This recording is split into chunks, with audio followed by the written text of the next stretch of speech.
Hey, this is Sebastian from the Metal Gods Meltdown, and today I am joined by. I'm Matt McGachy, the vocalist of Cryptopsy and the host of the Vox and Hops Metal Podcast. It's great to be chatting to you this evening, and you're in Holland tonight.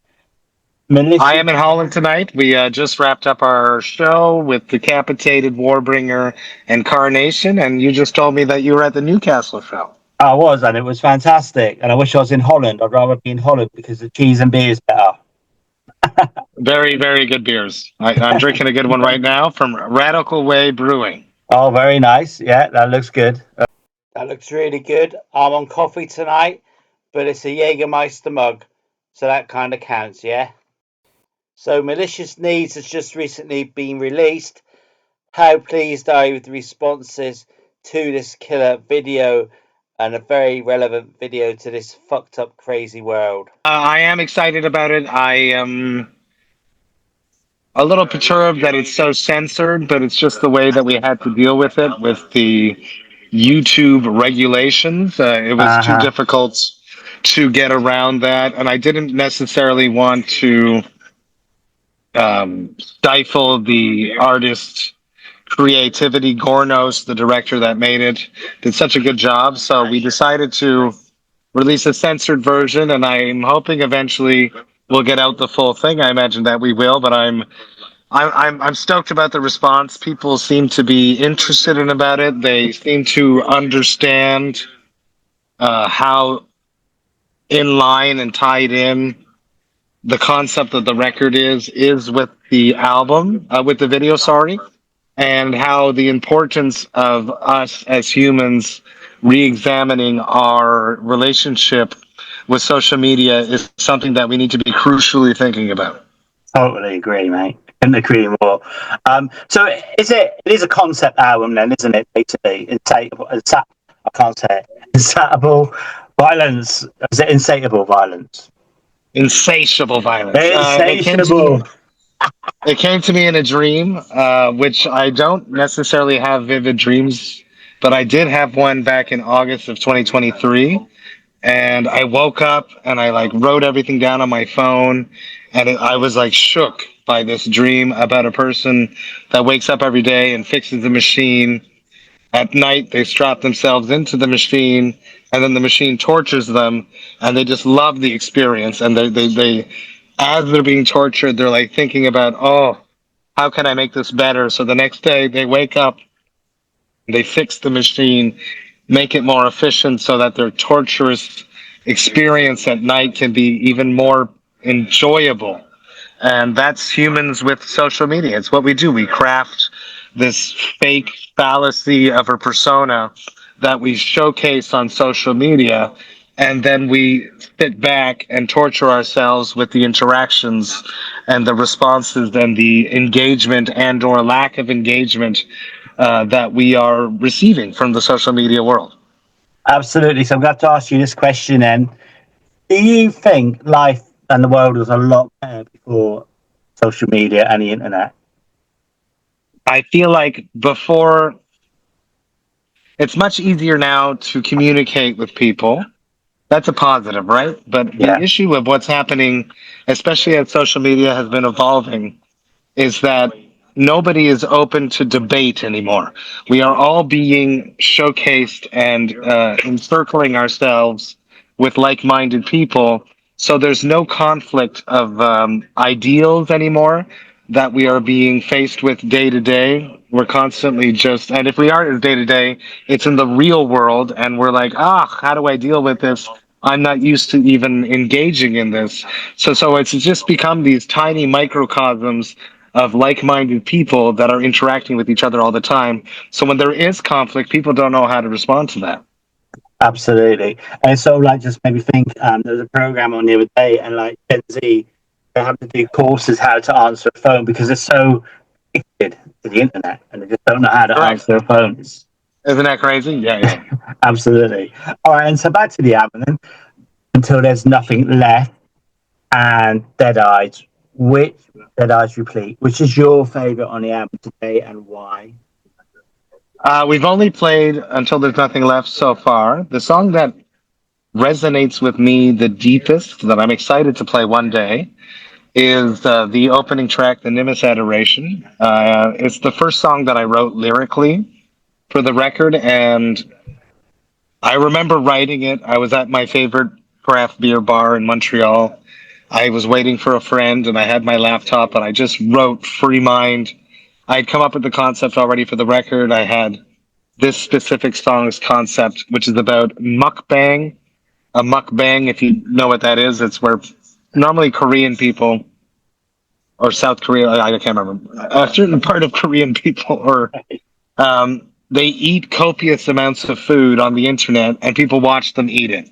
And they typically tend to be extremely slim people. So it's like this feat that is impossible, but somehow they do it. And they finish the whole plate, and it's crazy. So this poor girl was doing this on a live stream, and she died, and people watched her die. Shit. So the Nimbus Adoration is about that, and if you reread the lyrics with that in mind now, you'll understand what's going on. So I wrote this at this bar that I love, Nasorum, and I remember writing and just being like so excited that everything was working. I wanted to rhyme a bit more on this record, which is something that I haven't done in many records, and it just worked. And every song after that I wrote for the record, I was chasing that high. And I feel like I've nailed it on a few of the songs, but I was always chasing the Nimbus Adoration's lyrical buzz. So I'm excited to play that song live eventually because I have such a.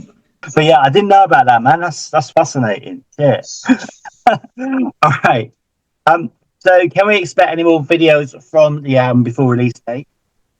There won't be any big production ones, but there are 2 other singles that are coming before release day, which are good choices. We negotiated and discussed and bickered and bantered internally about what was the best ones to present. I feel like choosing Until There's Nothing Left as the original first taste of the record was a good idea because it's extreme, it's melodic, it's groovy, but it's very brutal at the same time. And then Malicious Needs is like a completely different beast where it's extremely mechanical and something a little bit outside of Cryptopsy's sphere of comfort, fans' comfort of what comes from Cryptopsy. But it's a song that we were all really proud of and something that we really enjoyed. So, and it really fit the concept of the video. So we went forward with that. And then there's 2 more to come. Amazing. I mean, I know you've been with the band since 2007, and the band as a whole has been going 30 years. Would you say this is the longest album that you guys ever released? It's one of the most important for myself. I could say that. I feel like it's an album that really speaks of where Cryptopsy is right now. We are the longest standing Cryptopsy lineup. Christian, Flo, myself, and Olivier. And with Oli making the decision recently to no longer be a part of Cattle and only focus on being with us, that says a lot. We are definitely all like-minded and understand what Cryptopsy needs, what the Cryptopsy fans deserve. We honor the legacy of Cryptopsy, and we want to keep releasing music, and we want that music to be relevant while honoring the legacy of everything that was built before. Amazing. And I'm a big fan of death metal artwork, and I really like this album's artwork. Can you give us a little bit of insight into that? And will you be having that framed at home with gold record? I don't as of yet, but the album artwork was something very special for us. It was painted by the late, great Martin Lacroix that used to be in Cryptopsy. He was on None So Live. He was a wonderful human. He was a lot of fun to be around, fantastic vocalist, fantastic visual artist. He was also a tattoo artist. He has a specific style that he's known for, which is Geiger-esque. It's dark, it's cold. When it came time to plan for the new record's artwork, Ali, the bassist of the band, was very close to Martin and had lots of tattoo work done by Martin. And he came up with the idea of contacting his family to see if he had any pieces that we could commission. His family members sent over a bunch of options, and we all were like, that's the one. Flo was like, "Oh, I wish that there could be a bat on it," and then there was another one in the collection that has a bat, and we were like, "Oh, we'll take that one too." So it was an excellent way for us to honor Martin's legacy, and it's an even better way to honor him as an artist because he was on None So Live, but he didn't necessarily get the chance to showcase his artistic talents in Cryptopsy because all the songs he was performing were not his own. So it's a nice, easy way for us to honor him, showcase him as an artist, and we get to have a killer fucking cover art too. Absolutely. I know you got any tattoos. I think you should get that as a little tattoo there. A little tattoo. I don't have any tattoos. I have nice long hair and I drink beer, but no tattoos. I think that'd be a killer tattoo. I mean, I'm pretty covered now, but yeah, I love the artwork. Maybe one day, but not yet. So you've been out on this tour, a massive tour with Warbringer, Decapitated, and Carnation. How's the tour been going so far for you guys? Passing all of our expectations. The UK was incredible. A bunch of sold out shows. Everything's been really. Last night in France, there was over 600 people. Tonight, there's 400 people. It's crushing. And we're excited and we're happy to be back in Europe. We're happy to be back working with Avocado Booking. We had worked with them in the past, and we're happy to be back with them. This tour has been flawlessly ran, and we're excited for everything else we have coming up in the future in Europe alongside Avocado Booking. Amazing, because you're playing like at a vast amount of countries in Europe. It's 35, 34 shows across everywhere. Amazing. Yeah, man. That's value for money as well. I can attest to that because I was there in Newcastle in night. Loved it. Can you tell us a little bit about the tour in Japan as well that's coming up near the end of the year? We are going to Japan, and in December, it's the beginning of the All So Vile touring cycle, where we will be celebrating the 30th anniversary of None So Vile. None So Vile is only 32, 33 minutes long, so the whole rest of the set is only going to be new era Cryptopsy. So we're showcasing the new record, and we are playing None So Vile. We're doing 2 nights in Japan, and if I've flown all the way across the globe, I'm going to do more shows in that area. So that's coming up. We'll be announcing that shortly. So can you tell us about any plans for a tour in the USA and, of course, your home country, Canada? We have a North American tour that's going to be announced shortly, but I'm still waiting on the permission to announce. All right. As a seasoned musician, how's your attitude changed towards touring and performing live over the years, or are you still a bit of a party animal?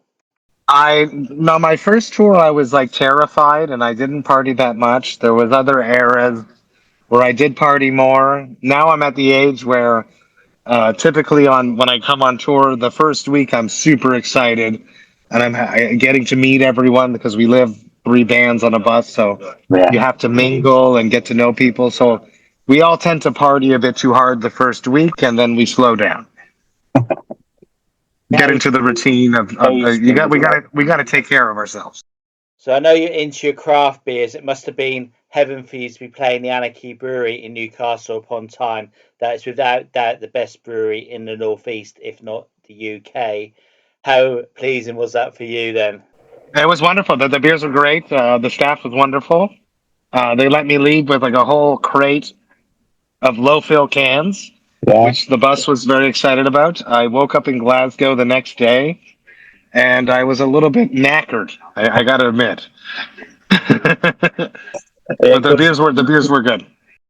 What would you like the band's legacy to be in the death metal world in the future?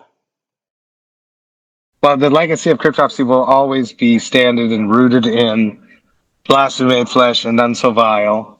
They are on top 10 lists from very big publications as being some of the most iconic and most important pieces of death metal work ever created in the 90s. So the legacy of the band is rooted there.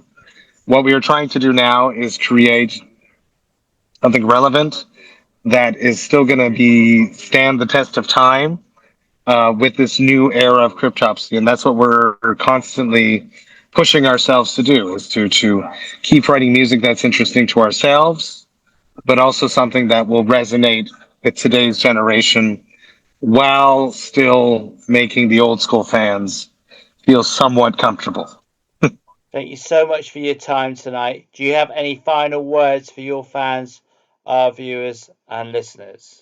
Yes, yes, get ready, people. An Insatiable Violence is coming on June 20th via Seasons of Mist Records. It is a record that we're extremely proud of.